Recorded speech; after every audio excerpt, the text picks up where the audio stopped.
You're watching Philadelphia's NBC10. Serving Pennsylvania, New Jersey, and Delaware. Now live. This is News 10 Today.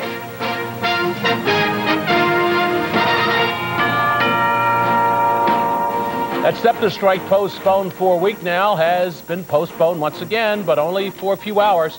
Transit workers say they could walk off the job at midnight tonight. This may be the first weekend of spring, but snow and freezing rain fell overnight. We'll ask Glenn Hurricane Schwartz what the heck is going on. Yeah, what's going on? And a wild police chase starts with gunfire and ends with the arrest of 2 men in South Philadelphia overnight. Good Sunday morning. It is March 21st, and it's cold outside. 22nd? I'm John Blunt. 22nd? Yeah. 22nd, okay. Yeah, and I'm UC Brown, Washington. We were talking about second full day of spring, and we got chaos going on outside. A little bit of something snow happened out there. overnight, Glenn. That's right.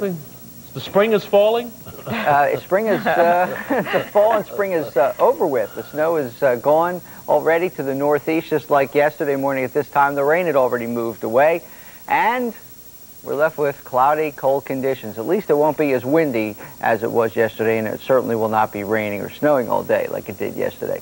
At the moment, we have 33 degrees, so it's cold outside, but it's just cloudy out at the airport. The snow's over. Wind chill, 18.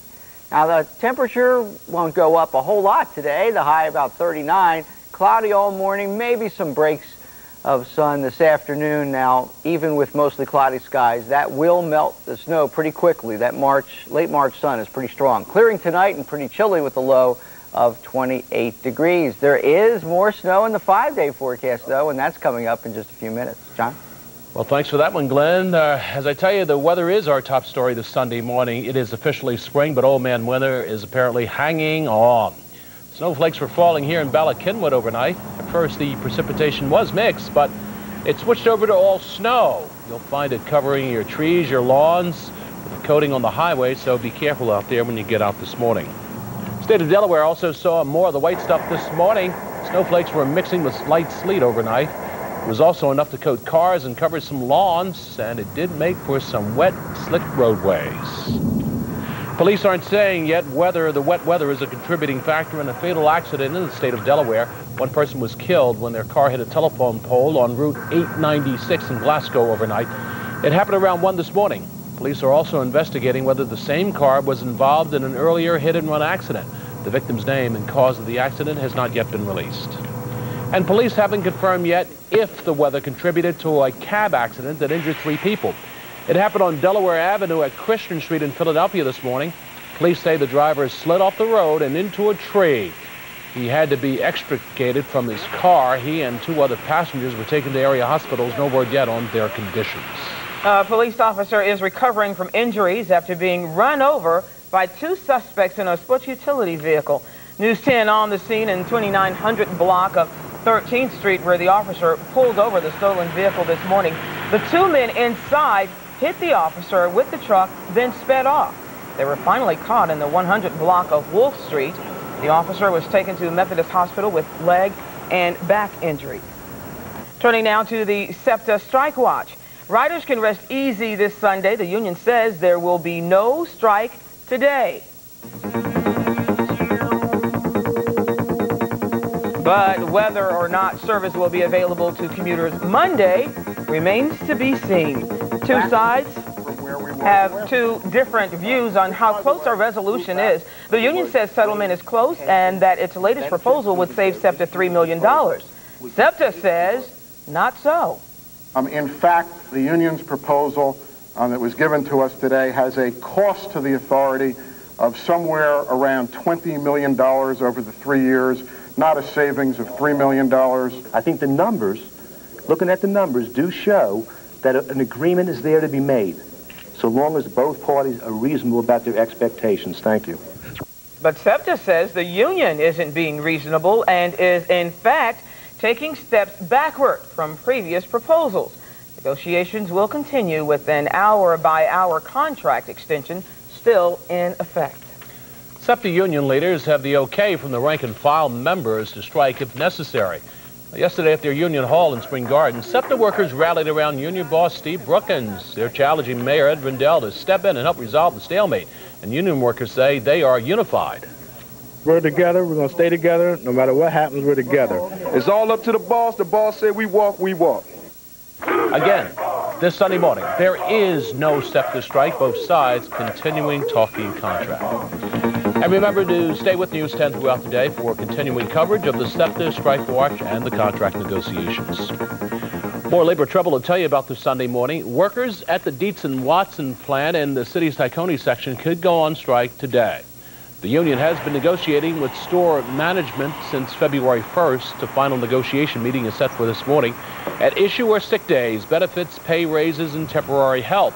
Now, if no deal is reached, the more than 300 workers plan to strike.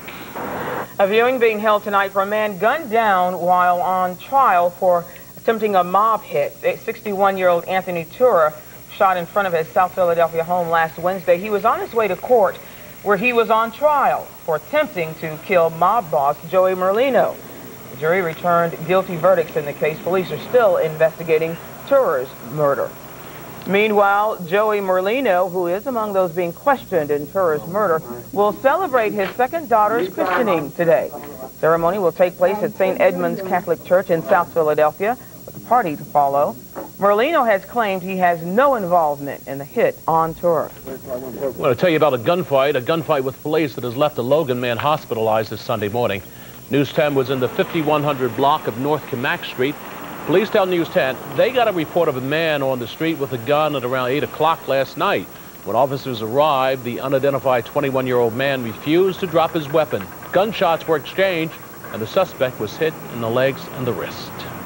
City officials have begun taking steps to close up a Germantown house where a 15-year-old girl was shot and killed. News 10 in the 6000 block of Beechwood Street yesterday. Police chased a squatter out of the otherwise abandoned row house, and the gas has already been turned off. On Thursday, 15-year-old Latoya Brown was shot to death in front of that house. The 9th grader was waiting for her school bus when the shooting happened. A 13-year-old boy surrendered to authorities at police headquarters on Friday. Now, News 10 is not identifying the teenager because he is a juvenile. He's charged with murder and weapons violations. Volunteers who devote their time to helping Philadelphia children celebrated another year of success at 30th Street Station. Write your name across the sky. Members of the Big Brother, Big Sister Association of Philadelphia danced the night away last night. The 4th annual Big City Ball is a fundraiser. Proceeds will finance activities that bring together adult volunteers and children living in single-parent families. In Camden last night, they may have been dancing in the aisles of the E Center because the King is back.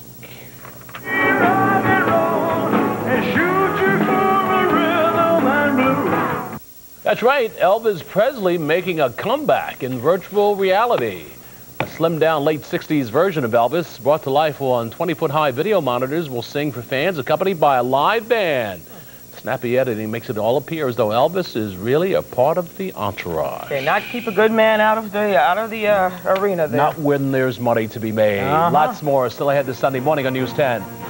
Local Girl Scouts pack up for the trip of a lifetime. When they reach their destination, the First Lady will be waiting for them.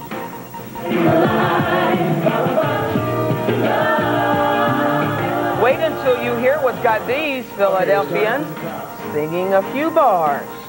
And the Flyers tried to put the Penguins on ice last night. They had some trouble. Dan Brady has all the sports when News 10 Today at Sunrise continues. But first, speaking of sunrise, it is already up. 5 minutes ago, the sun rose at 6:02 this morning and sets tonight at 6:15. What sun? Daylight broke, okay? We'll be right back. You're watching News 10 Today. Monday on News 10, first at 4, with Renee Chenault and Larry Menti. Philadelphia's first news at 4 p.m. The very latest on a mobster rubbed out on a South Philly street corner. And all the world turns to Hollywood today. We'll have a live report from Tinseltown as the Oscars get underway on News 10, first at 4. More live, local, late-breaking news for Philadelphia. Monday on News 10, first at 4. So, Delmar, how many chickens have you got on this farm? 50,000. Wow. Sometimes you get so busy on the farm, you ever miss having breakfast? Sometimes we'll have breakfast for dinner, yeah. Well, how about IHOP's new scrambles? Our ranch scramble is stuffed with ham, tomato,